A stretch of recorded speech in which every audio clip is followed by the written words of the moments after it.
Okay, so welcome back to the third and last session of FDTC this year. The session is about fault attacks on hardware and software devices. The first paper will be presented by Agathe Houzelot. She cannot be here in presence, so we'll have a video of her, and then she's online to take question on the paper. So.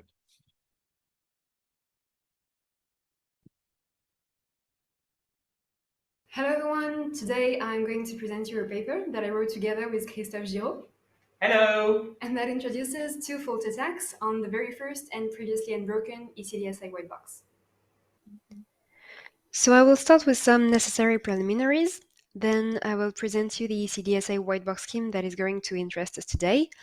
I'll continue with the description of one of our two fault attacks, and finally I'll show you a virtually free countermeasure that protects the implementation against both attacks before concluding this presentation. Okay, so let's start with the preliminaries. The scheme that we are going to attack later is an ECDSA white box based on the RNS. So I propose you to discuss the meaning of these three keywords: white box, ECDSA, and RNS. First, a white box is an implementation of a cryptographic algorithm that resists an attacker in what we call the white box model. Contrary to black box and gray box models, where the attacker only has a very limited knowledge of the implementation, the white box model considers a very strong adversary who has access to the executable, so he can read and modify it at will, and who even controls the execution environment, so he can, for example, read the memory of the device during the execution. In this very hostile context, it is particularly easy for an adversary to induce faults in the computations.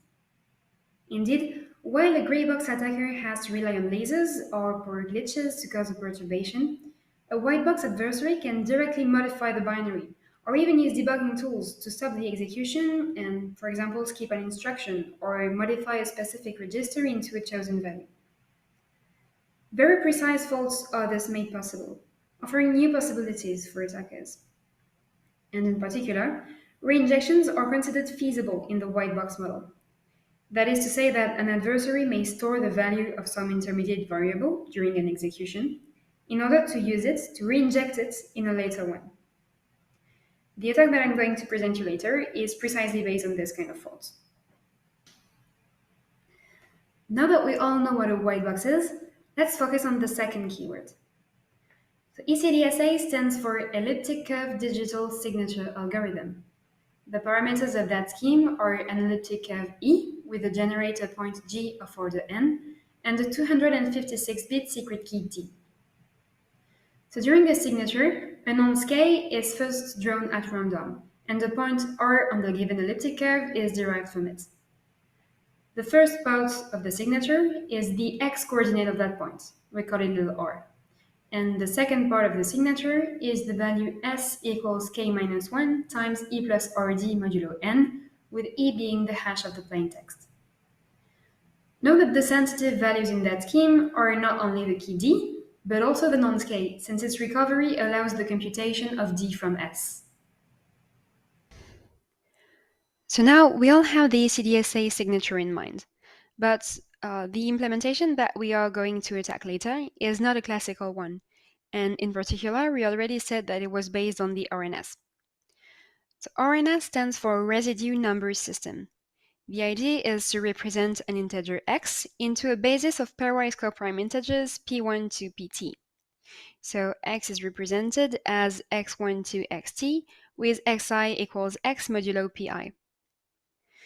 Note that the integer x is uniquely represented if and only if it is positive and smaller than the number p, that is the product of all the pi's. The advantage of that representation is that addition, subtractions, and multiplications can all be performed on the smaller values xi instead of x, improving their efficiency. The final result can then be recovered using the Chinese remainder theorem on the smaller values. And with that, we are finally over with the preliminaries, so it is time for me to talk about the RNS-based ECDSA white box scheme. Scientific literature on asymmetric white boxes is scarce. So, the very first public ECDSA white box scheme was only published in 2020 by Zhu et al.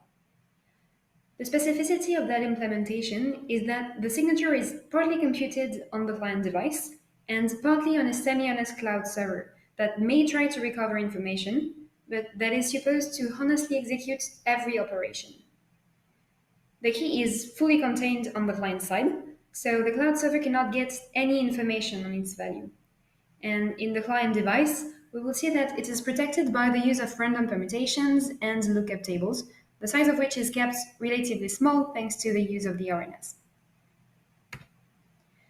So as usually in white box cryptography, an initialization phase is needed to select random permutations and compute protected lookup tables that will contain the key. So this phase is performed once for all in a secure environment by a trusted third party. First, the TTP is going to select and publish a basis of the RNS, that is a set of pairwise coprime integers p1 to pt, such that the product is greater than n squared plus n. So what do we want that kind of basis? It is directly linked to the way that we are going to compute the ECDSA signature. Remember that we want to use the RNS representation. So the idea is to work on smaller values and then to reconstruct the final result. And in order to be able to uniquely reconstruct that result, we need to have a basis that is large enough so that there is no reduction at the end. So when this is done, the TTP will also select random permutations Fi and Gi on ZPI for all I smaller than t, and securely send them to the server. Finally, it will also construct the lookup tables containing the key. So these are the tables Ti that take two inputs j and k and output Fi-1 of j plus Gi-1 of k times di modulo pi. These tables are securely sent to the client, and we will now see how it is going to use them. Once the initialization phase is over, the client and the cloud server can compute a signature together. So the client starts the protocol by computing the hash E of the message and by drawing a random variable k1 and computing the corresponding point r1 equals k1 times g. Then the client sends the values E and R1 to the cloud server, which in turn is going to select a random value K2 and compute the point R equals K2 R1 equals K1 K2G. And as usual, the first part of the signature is going to be the X coordinates of that point. Note that the real nonce of the signature is neither K1 nor K2, but their multiplication K1 times K2. So here, neither the client nor the cloud server know the value of the nonce, and that is what protects it. They only know one of its multiplicative share. Okay, so when R is computed, the cloud server is going to compute two more values that are U equals K2 minus 1 times E modulo n, and V equals K2 minus 1 times R modulo n. And it is going to represent these values in the RNS basis, so as U1 to UT and V1 to VT. At this point, the cloud server would have to send these values to the client. But the problem is that they are really sensitive, since with their knowledge, the client would be able to compute K2 and thus the nonce of the signature and the secret key.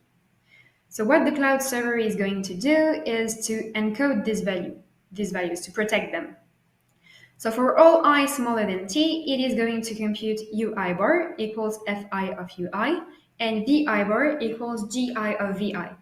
Remember here that fi and gi are permutations that were computed during the initialization phase and sent to the cloud server, but the client doesn't know them, of course. So the cloud server is going to send these values ui bar and vi bar to the client together with the value of little r. Then the client will end the protocol by using these values ui bar and vi bar as inputs of its tables ti. So if you remember the definition of these tables, it is going to apply fi minus 1 on the first input, and gi minus 1 on the second input. So the output of these tables is going to be wi equals ui plus vi di modulo pi. And when the client is going to use the Chinese reminder theorem on these little values, wi, it is going to recover w equals u plus vd modulo p. Then the last step of the protocol is simply to compute the second part of the signature, that is s equals k1 minus 1 times w modulo n. And this is going to output the correct value of the ECDSA signature, because we chose a basis that is large enough, so there is no reduction in the computation of w, no reduction modulo p. So that works during the computation of s modulo n. Now we finally get to the heart of the matter, and I will show you how one can break the ECDSA white box scheme that I just presented using fault attacks. We already said that the server does not modify any data, since it is considered semi-honest. Nevertheless, a white box adversary on the client can induce faults. In our paper, we showed two different fault attacks that both require the adversary to observe the computation of 3 signatures and alter 2 of them. Today, we focus on one of these 2 attacks that we call the greatest common divisor attack. As we will see, it consists in fixing the values of UI during several executions. So the fault can occur either during the transfer of the data from the server to the client or directly in the client's memory.